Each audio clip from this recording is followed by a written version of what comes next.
রেখেছিল, মুসা এসে এক মুহূর্তে শেষ করে দিল।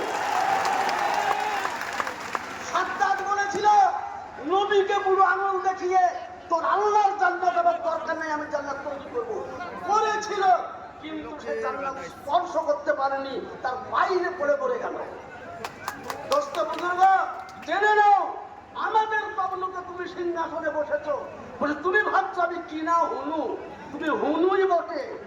তবে এটা জেনে নাও, আমরা বলছি কালা কানুন বাতিল করতে হবে, নচেত আমরা ভারতবর্ষের আমাদের পুতুলগুলা যেমন রক্ত দিয়েছে, প্রয়োজন হলে আমরা মাথায় কাফনের কাপড় বেঁধে নামবো রাস্তায়।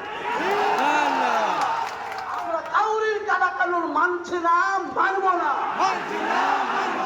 কালা কানুন বাতিল করো, বাতিল করো, ওয়াকফ আইন বাতিল করো, বাতিল করো। নারায়ে তাকবীর।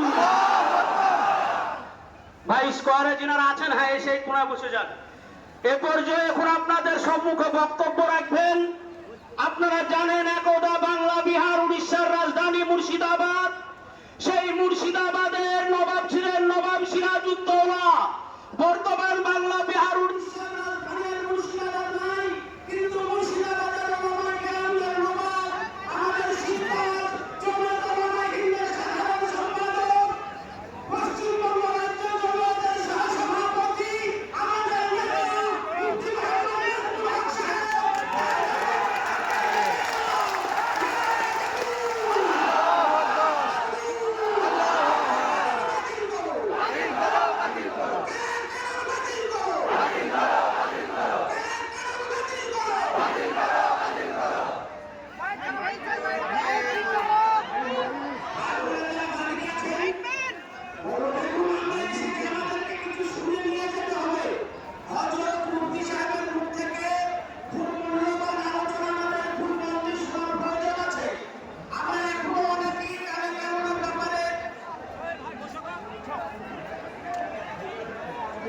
মাইকটা ঠিক করতে বলো।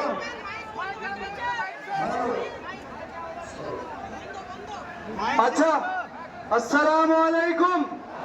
ওয়ালাইকুম আসসালাম। আসসালামু আলাইকুম। আসসালামু আলাইকুম। ওয়ালাইকুম আসসালাম। আমি মোহাম্মদ নাজমুল হক আপনাদের সামনে উপস্থিত হয়েছি। আপনাদের কাছে সময়ের একটু ভিক্ষা চাইছি, যে আপনারা যে যেখানে আছেন একটু নীরবে আপনারা হয় বসুন, না হলে চুপচাপ শুনুন। ইনশাল্লাহ সাথ দিবেন তো? ওয়াকফ সম্বন্ধে কিছু শুনতে হবে, বলার জন্য উঠেছি।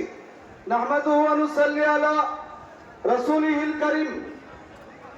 মহান আল্লাহ তাআলার শুকরিয়ায় পৃথিবীতে আমরা ইসলামে দীক্ষিত হয়ে শ্রেষ্ঠ নবী মুহাম্মদ রাসূলুল্লাহ সাল্লাল্লাহু আলাইহি ওয়াসাল্লামের উম্মত হয়ে আমাদের পূর্বপুরুষদের তাজা রক্তের বিনিময়ে স্বাধীন দেশের অঙ্গরাজ্য পশ্চিমবঙ্গের মুর্শিদাবাদ জেলা একদা বাংলা বিহার উড়িষ্যার রাজধানী ছিল। আজকে ভারতের একটি পিছিয়ে পড়া জেলা।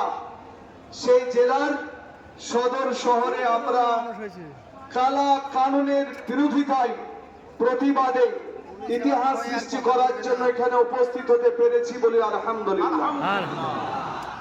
আপনার মঞ্চে যে সমস্ত আমাদের সহকর্মীরা উপস্থিত আছেন, বিশেষ করে আমাদেরকে যারা এই মঞ্চে পৌঁছেছেন, আপনারা দূর দূরান্ত থেকে এসেছেন।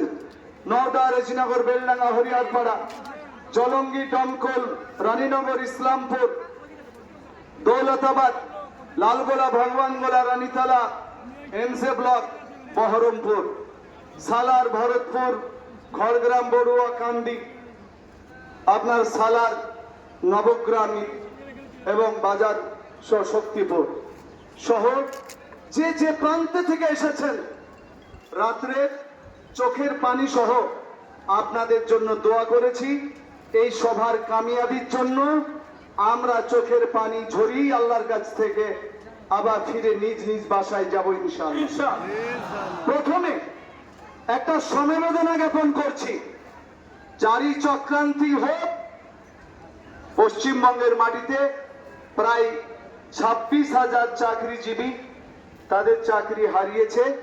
তাদের সঙ্গে আমরা সমব্যথী। দাবি করি যাদের দায়িত্ব রয়েছে তারা যেন নিজের কর্মস্থানে ফিরে যায়। সবাই আমরা একমত কিনা তাই বলুন।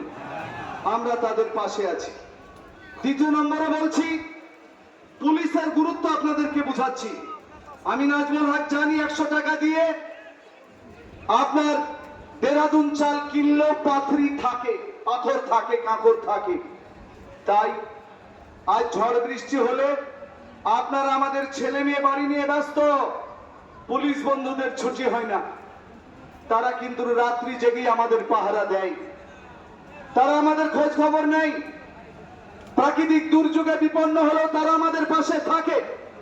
তাই আমাদের এই জনতার পক্ষ থেকে কালা কানুনের বিরুদ্ধে আমরা যারা এসেছি তাদের পক্ষ থেকে Murshidabad DM, SDO, BDO, SP এবং বিশেষ করে আইসি এবং টাউন অফিসার সকলকে আমরা তালি বাজিয়ে ধন্যবাদ জানাচ্ছি। তৃতীয় এবার কাজে আসতে চাই।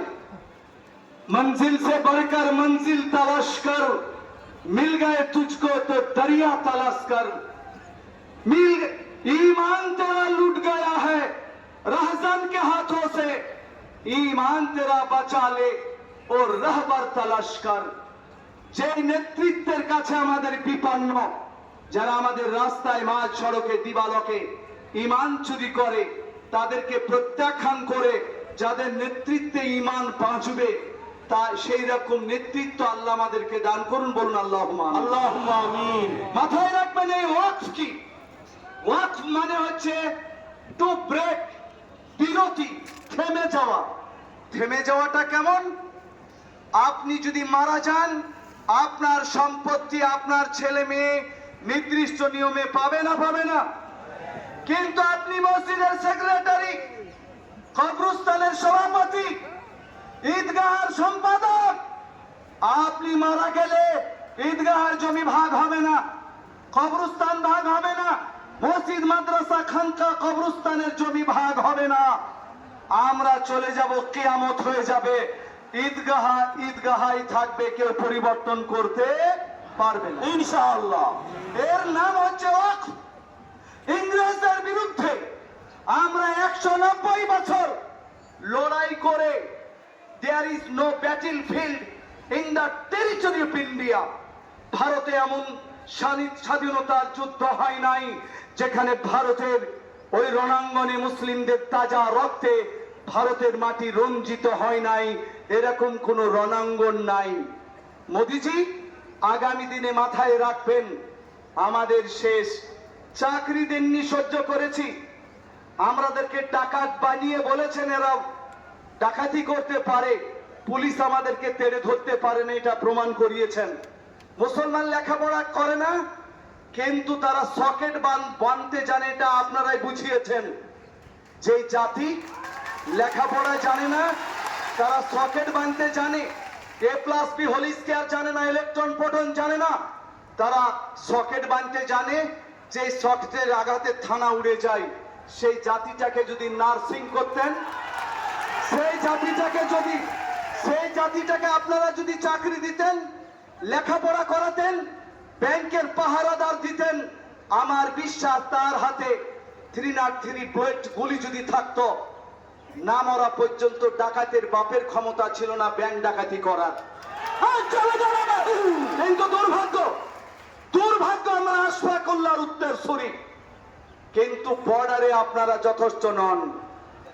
আশফাকুল্লাহর ফাঁসি হয়েছিল, ইংরেজ জিজ্ঞাসা করেছিল শেষ ইচ্ছা কি? আশফাকুল্লাহ বলেছেন ও শেষ ইচ্ছা নাই, তুমি পূরণ করবে না। বলে না, বলুন আপনার শেষ ইচ্ছা কি আছে?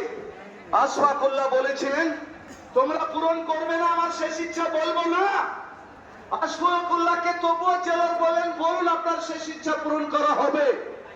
তখন গোরা ইংরেজের চোখের দিকে রক্তিম চোখে তাকিয়ে বলেছিলেন, আমি ইংরেজদের তাজা দুটো মাথা চিবিয়ে খেতে চাই, এটা আমার শেষ ইচ্ছা, ইংরেজদের মাথা চিবিয়ে খেতে চাই।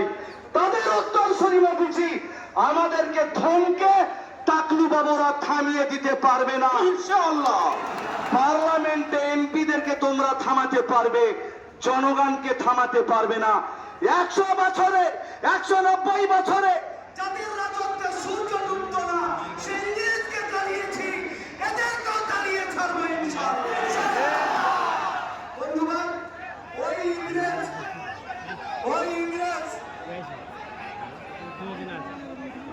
মাইক ম্যান একটু দেখেন।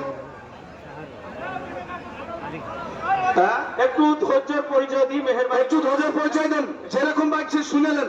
শুনে নেন। ওই ইংরেজ আমাদের ওয়াকফ সম্পত্তি বাঁচানোর জন্য 1913 সালে নিয়ম করেছিলেন। যখন জমিদারে বেঁচে যায় মুসলমানদের, তাই এই দুষ্ট ইংরেজদের চেয়েও এখন যারা ভারতের ইংরেজের চেলা, ইহুদিদের বেটার বেটা, বহনুর সম্বন্ধী, তারা আমাদের কাছ থেকে ওয়াকফ সম্পত্তিকে নিতে চাইছে। আমরা থেমে থামবো না।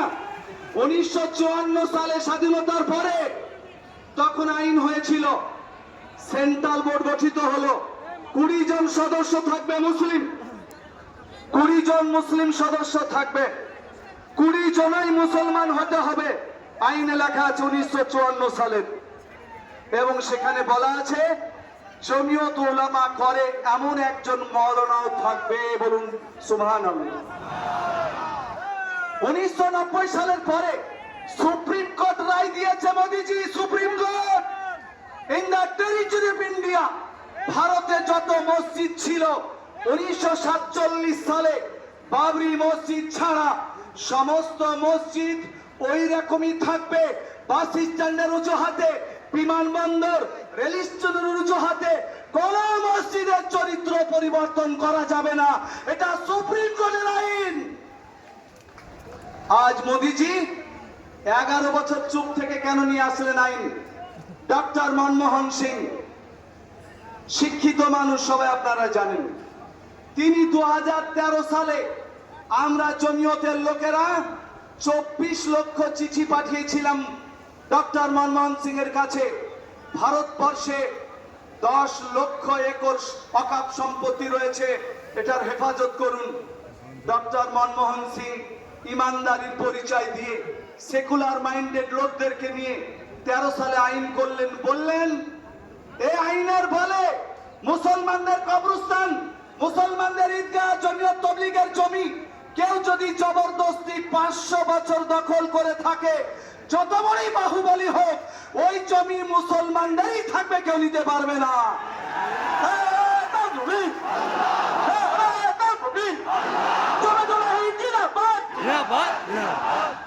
বন্ধুবাদ, ডক্টর মনমোহন সিং চলে গেলেন 14 সালে, 56 ইঞ্চি ছাতিওয়ালা এলেন। আমার বুঝে আসে না, মাপলে 56 হবে না। বলছেন সাহসিকতার দিক দিয়ে 56 ইঞ্চি, সাহসের দিক দিয়ে যে লোকটা মসুরির ডাল খায় না, পেঁয়াজ খায় না, মুরগির ডিম খায় না, মুরগি খায় না, গরু উটের নামই নিব না। কিন্তু আমরা যে জাতিটা উটকে ময়ে চড়ে বিসমিল্লাহ আল্লাহু আকবার বলে 5 কুইন্টাল ঘন্টার মধ্যে শেষ করি, পা পর্যন্ত চুষে শেষ করি, সেই জাতিটা মাথায় রাখবেন। এই যে তিনি দেখলেন ভারতবর্ষের কোটি কোটি মূল্যবান সম্পত্তি শিল্পপতিদের দখলে। ভারতবর্ষের 1 নম্বর বড় লোককে, 1 নম্বর বড় লোককে, যার বোর হাতে এরকম মোবাইল রয়েছে 5 কোটি টাকা দামের, যার 60 লক্ষ টাকা দামের চুলের খোপাটা পরে, তার লজ্জা লাগে রোজ যে আমরা যে বাড়িটা করেছি 7,500 কোটি টাকা দিয়ে, সেটা মুসলমানদের একটা এতিমখানা ছিল, 1.5 কোটি টাকা দিয়ে কিনেছে। ওটা মোদিজির আপন ভাইরা হয়। তাই তাকে বাঁচানোর জন্য আজও বোম্বাই কোর্টে তার বিরুদ্ধে কেস চলছে। তার নাম আম্বানি, নীতা আম্বানি, তাদের বিরুদ্ধে ইন্টালিয়া বিল্ডিং। কলকাতার রাজভবন ওয়াকফ সম্পত্তির উপর রয়েছে 100 বিঘা জমি। ভাড়া ক টাকা দেয় ভাই? ভাড়া ক টাকা? 100 বিঘা জমি কলকাতায় ভাড়া ক টাকা? মাত্র 500 টাকা। মোদিজি 500 500 টাকায় যদি 100 বিঘা জমি পাওয়া যায়, I have come very poor family, গরিব জেলার লোক, গরিব পরিবারের। কলকাতা, গোটা কলকাতাটাকে আমরা মুর্শিদাবাদের লোক ভাড়া নিতে পারবো যদি 500 টাকা করে হয়। 33টা রেল স্টেশন বা রেল লাইন অকাপ জমির উপর দিয়ে চলে গেছে, ক্রীড়াঙ্গন অকাপ জমির উপর দিয়ে গেছে। পার্লামেন্ট করেছ, তাতেও কিন্তু অমিত শাহ বলেছে ইংরেজ পার্লামেন্ট করে গেছে, ওই আইন পরিবর্তন হবে না। ইংরেজ চলে গেলে ইংরেজের আইন কেন পরিবর্তন হবে না? ইংরেজে তোমরা ভাতিজা নাকি? ওই পুরাতন পার্লামেন্টটা আমাদের অকাপ জমিতে রয়েছে। কাজেই মাথায় রাখবেন, বাড়ির কাজটাকেও বুঝুন। একজন এমপি ছিলেন, খোদা মানতেন না, আমাদের কবরস্থান বহরমপুরের কারবালা ময়দান ঘেরেছেন, 50 বিঘা জমি। আমরা কাগজ কলম খুঁজেছি, এটা 250 বিঘা জমি। এরা মামু ভাগ্নের ঠিক করলে এইভাবে জমি মুসলমান সব পেয়ে যাবে। মুসলমান শিক্ষিত, মুসলমান লয়ার, তার সঙ্গে কোটি কোটি ভারতের হিন্দু ভাইরা সাথ দিয়েছে। আমাদের আত্মীয় স্বজনের জমি থাকবে না। তার জন্য 2024 সালের 8ই আগস্ট পার্লামেন্টে মোদীজি ওয়াকফ সংশোধনী বিল নিয়ে আসলেন। যারা সেকুলার মাইন্ডের দল, টিএমসি আমাদের পশ্চিমবঙ্গে, তারা সহ যারা রয়েছেন ভারতের, তারা সবাই মিলে প্রতিবাদ করলেন, বিল পাস করাকে আটকালেন। বিলটি জেপিসির হাতে দেওয়া হলো। জেপিসি বলল আমরা মুসলমান জনগণের কাছে একটা ওয়েবসাইট খুলে ইমেলের মাধ্যমে মতামত নিব। তারা 60 লক্ষর জন্য